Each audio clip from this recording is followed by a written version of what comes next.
أعوذ بالله من الشيطان الرجيم بسم الله الرحمن الرحيم. Nah, pada waktu itulah keluar Ya'juj Ma'juj. Tanda kiamat yang keempat, yang besar. Ya'juj Ma'juj ini adalah dua suku yang Allah siapkan, Ya'juj dan Ma'juj. Dua suku yang disiapkan oleh Allah subhanahu wa ta'ala memang untuk buat kerusakan lagi di muka bumi. Tanda-tanda kiamat semua nih, gitu kan. Ya'juj Ma'juj adalah dua suku yang memang sudah pernah ada di zaman Dzulkarnain dalam surah Al-Kahfi. Mereka buat kerusakan. Dzulkarnain ini khilaf di antara ulama tentang masalah apakah dia nabi atau orang soleh, raja soleh. Ada pendapat, kita ambil misalnya pendapat yang mengatakan Dzulkarnain adalah nabi, gitu kan. Karena memang wahyunya Allah jelas turun kepada dia. Kalau sekedar orang soleh, nggak mungkin wahyu begitu bertubi-tubi datang kepada dia. Termasuk perintah membentuk benteng yang menahan Ya'juj Ma'juj ini supaya tidak buat kerusakan. Jadi akhirnya mereka Dzulkarnain datang ke satu wilayah dan menemukan ada Ya'juj Ma'juj ini ingin membuat kerusakan, membunuh orang, membantai orang dan seterusnya. Sampai akhirnya dia melakukan membuat benteng yang terkenal dengan benteng ini hasil survei salah satu doktor dari Mesir ya. Saya punya bukunya, judulnya itu khusus Ya'juj dan Ma'juj. Itu saja, tebal bukunya, hardcover, terjemahan bahasa Indonesia. Dia hasil survei dia pribadi mengatakan benteng itu berada di Cina. Benteng Cina itu adalah benteng Ya'juj Ma'juj karena dia pertemukan antara survei yang disebutkan dalam Al-Quran dengan lapangan. Jadi ternyata benteng Cina itu kalau dikerok, kan itu ada lapisan semen ya, batunya. Itu kalau dikerok di dalamnya itu tembaga. Dalamnya itu tembaga. Jadi ayat Al-Quran yang menceritakan dulu Dzulkarnain suruh menyusun besi-besi, kemudian disuruh panasin, gitu kan. Nah itu sampai akhirnya begitu panas memerah, lalu disiramin dengan air sehingga menjadi sebuah bangunan yang kuat. Gitu. Orang-orang Cina pun tidak pernah tahu itu. Benteng sepanjang itu siapa yang buat dan berapa biayanya. Ya, mereka cuma mengkhayal bahwasanya begini dan begitu. Bahkan ada keyakinan mereka dibuat oleh dewa-dewa dan seterusnya. Tapi kita menyatakan itu adalah dibuat. Benteng itu akan terbuka dengan izin Allah ya pada waktunya. Kata Nabi SAW, kecelakaan untuk orang-orang Arab, gitu kan? Karena benteng Ya'juj Ma'juj sudah terbuka ukuran seperti ini. Nabi kasih isyarat. Artinya mereka sudah bisa lihat orang.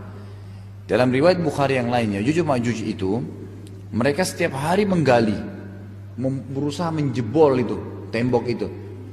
Sampai sore, sampai malam mereka sudah capek, mereka tidur, bangun pagi tertutup lagi. Besok mereka gali lagi. Itu gitu terus sampai tiba saatnya Allah bebaskan. Akhirnya jebollah benteng tersebut dan mereka menyebar.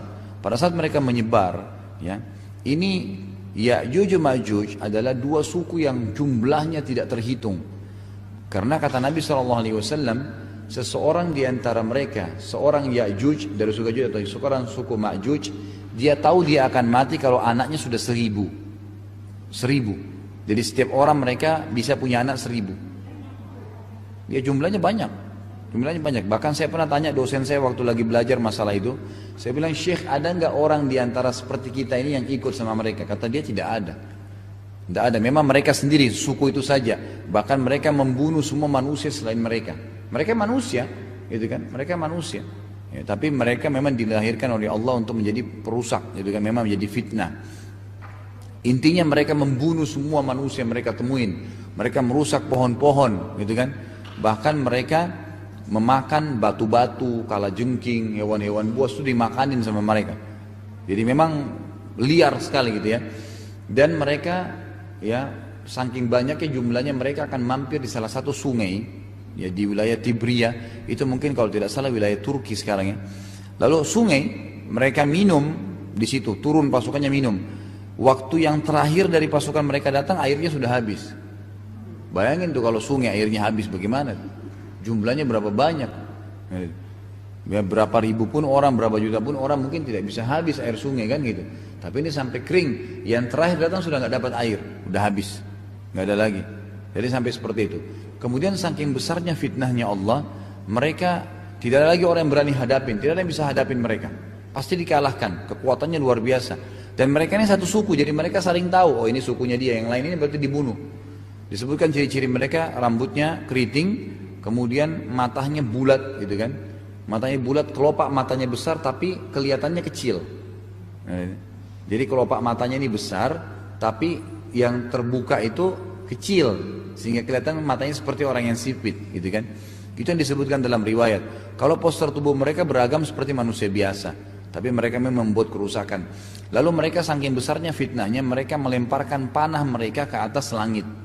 Lalu Allah SWT menjatuhkan anak panah mereka dengan darah-darah. Sampai mereka mengatakan, qatalna man fil ardi wa qatalna man fis sama.